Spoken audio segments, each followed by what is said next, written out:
In the photo there, it happens to have a black background.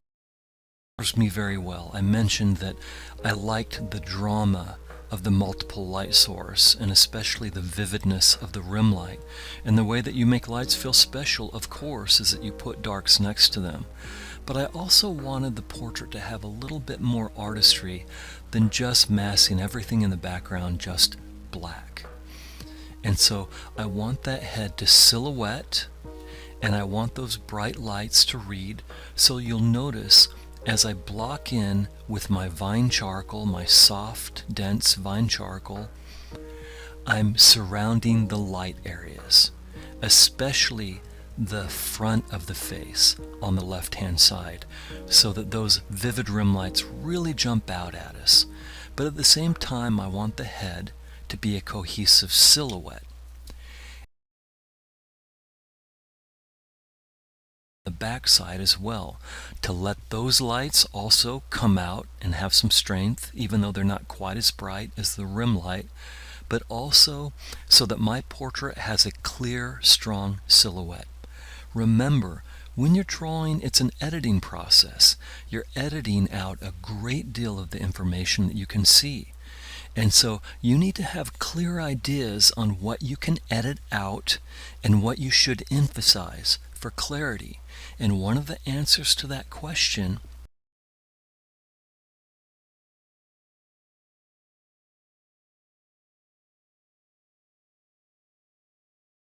that as much information as you've deleted, that will help hold the whole head together with simple elegance.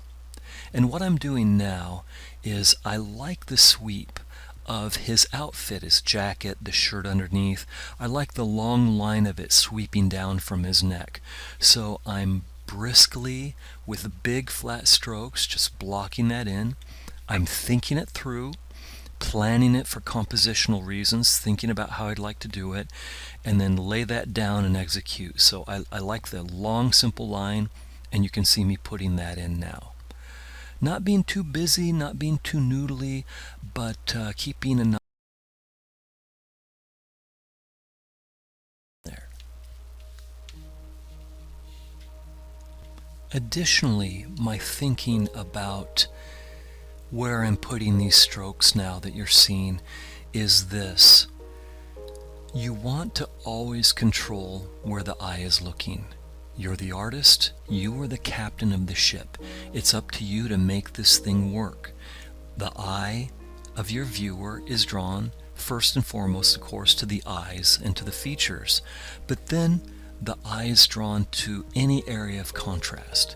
You have to decide and control where those contrasts are.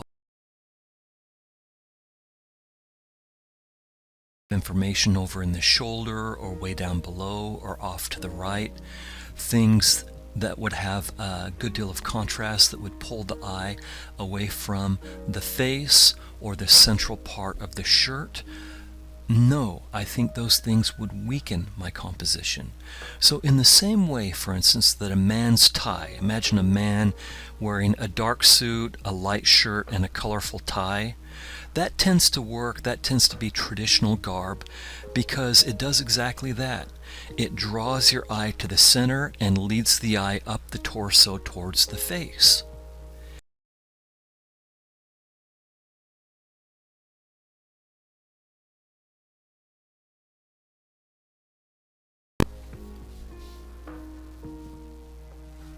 Also, you saw that I put that one additional stroke at the bottom, and you can cut back to the final image and take a second look, but I put a stroke at the longest line coming down to the bottom of the page.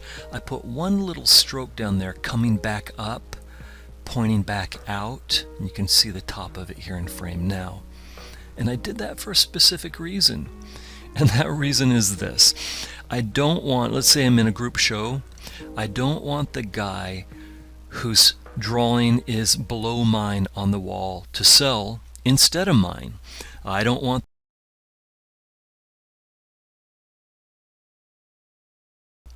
to whatever happens to be below it. And so I have this long line But I'm also trying very hard, as I have been describing here to you, to keep you in the drawing, to engage your interest, to design where your interest can be based on what's visually interesting to me about this subject.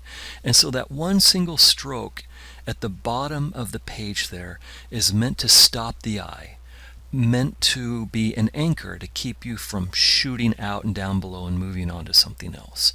So there is a rhyme and a reason to how I'm putting down these strokes. Also, I want you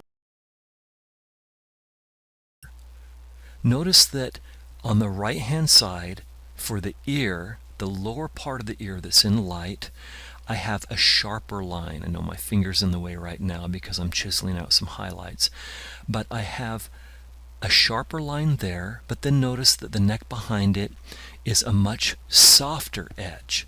That automatically gives the eye the impression of depth. That ear is several inches in front of the back of that neck. The harder edge brings the ear forward, the softer edge drops the neck back. I'm constantly pulling stunts like that to make sure that I have a good deal of depth. Look,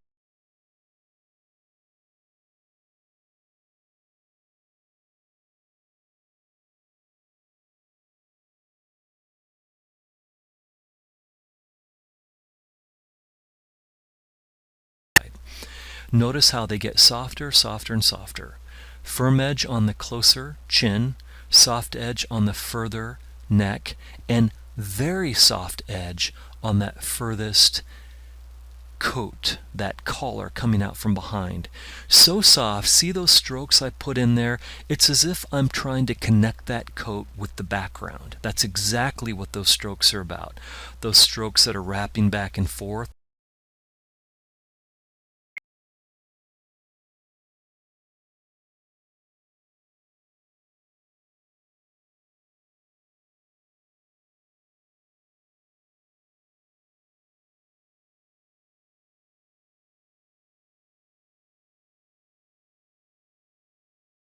My new pastel.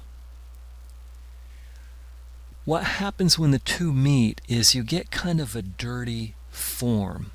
You get the charcoal blending in with the new pastel. It gets kind of cold and dirty and changes the value. I don't want to deal with that.